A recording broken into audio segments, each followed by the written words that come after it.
Another day, another vlog. Thank you Lord for this day. Kung hindi ko pa nga lulutuin tong kalabasa na to, baka luminaw yung mata ng basket namin at hindi yung mga mata namin.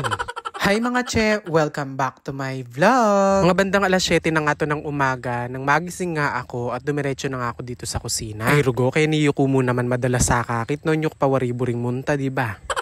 Madumi na nga itong pinaglulutuan ko, kaya pinagpupunas ko muna dahil wala pa naman akong lulutuin. Sabi nga nila, galaw-galaw daw para hindi ma-stroke. Ganun. Bali, ito nga palang kalabasa na to, pinadala nga pala nung kapatid ko na nasa Candaba. Bali, 2 linggo na nga to at buti na lang hindi pa nasira. Ay, nung may lulutya ka, ningin magina talagang fertilizer. Ngayon lang talaga ako sinipag maglinis at bukas niyan sigurado yung atsin nyo, nilalagnat na. Obligado nga ako yung maglinis dito kasi ako naman lagi yung nagdudumi. O diba, nino pawari. At heto na matapos ko nga linisin yung aking pinaglulutuan, kinatay ko na nga itong kalabasa. Bukod nga sa recipe na gagawin natin ngayon, alam nyo ba yung kalabasa, sinasama din siya sa biko. Nakita ko lang din naman yung paglalagay ng kalabasa sa biko nung nagluluto nga yung lola ko. Pero dahil wala na yung lola ko, kami na yung gumagawa. Syempre, hindi naman natin mauutusan kasi wala na nga. Don't worry, gagawin ko din yung version ng biko na may kalabasa. Wait lang kayo kasi nag-iipon pa ako ng budget. Char! In fairness naman, kahit 2 linggo nakatambak dito sa basket namin tong kalabasa, hindi pa siya nasira. Mukha pa nga rin siyang fresh, yung labas at yung loob. Ay, sana all fresh. Maproseso at matrabaho lang talaga yung paggawa ng gantong okoy. Talagang mangangawit yung kamay mo kakakayo. At syempre, ang pinaka-importante sa lahat, kung uulamin mo to ng tanghalian, kailangan pagkatapos mo mag-almusal, magkakayod ka na. Ay rugo, nung may maranong kayuran sigurado ayo lame pa kinabukasan almusal.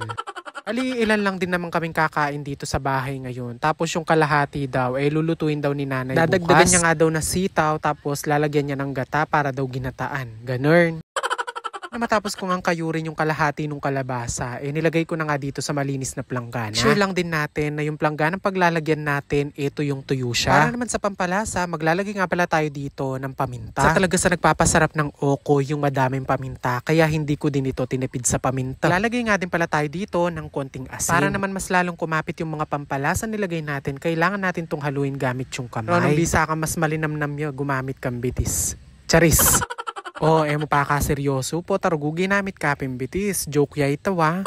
Bago pa man nga natin prituhin tong ating okoy, maglalagay pa nga tayo dito ng cornstarch. Tansya-tansya lang yung ginawa ko dito. Worth 30 pesos nga pala yung cornstarch na nilagay ko. 2 plastic nga to, tapos nilagay ko nga lahat kasi kailangan nating i-make sure na na-cover talaga yung mga kalabasa. At syempre, bangkan tami pabilis, gumamit tayo ng manggamat para kimpamag. Tsaka sabi dapin, nung burimeng mas manyaman, gamitan ming mahiwagang gamat. Kayo may gaga na kamin was na ako man. Mo yung tauli kong paman was last year pa. Char! At para naman nga buo yung ating okoy at hindi maghiwa-hiwalay, gumawa nga pala ako dito ng glue stick. Char! Ito nga pala yung mixture na nilalagay ko bago ko nga prituhin yung okoy. Mix ko lang doon yung 2 pirasong itlog, 2 kutsara ng cornstarch, tapos 1 tasa ng tubig. Pwede ka rin naman magdagdag pa ng pampalasa doon. Very optional lang naman, depende na lang yun sa'yo. At habang ang ginagawa ko kanina yung kalabasa, nagpainit na nga din pala ako ng mantika dito sa may kawali. Yun nga lang, sa sobrang fresh nga nung ating kalabasa, ayan, nag-moist pa siya. Don't you worry dahil everything is under control. Charis! Normal lang din sa kalabasa yung mag-moist-moist siya. Kaya lang kinulang lang talaga ako sa cornstarch. Lagay lang ako ng konting kalabasa dito sa may sandok tapos binuhusan ko nga ng mixture na ginawa ko. 1 kutsara lang ng mixture yung linagay ko at huwag niyong dadamihan at baka maging maruya na yung inyong okoy.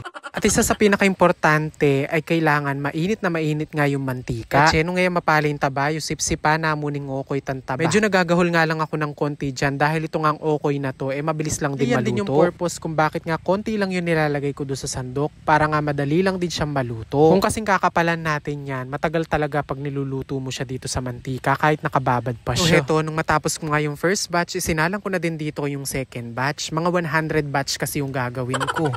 So, syempre, pa-fast forward ko na po. Pero gumainip kayo. Luto ko nungan nga ret ang first, second. Reta ng third ang pong 100 di lang. Gawa na nga din pala ako ng sausawan na may toyo, kalamansi, sibuyas, tapos konting asukal. O bahala na kayo kung ano yung magpapasarap sa sausawan nyo. Kitang-kita nyo naman yung ginawa kong okoy. Lutong-luto siya sa loob pero hindi siya sunog.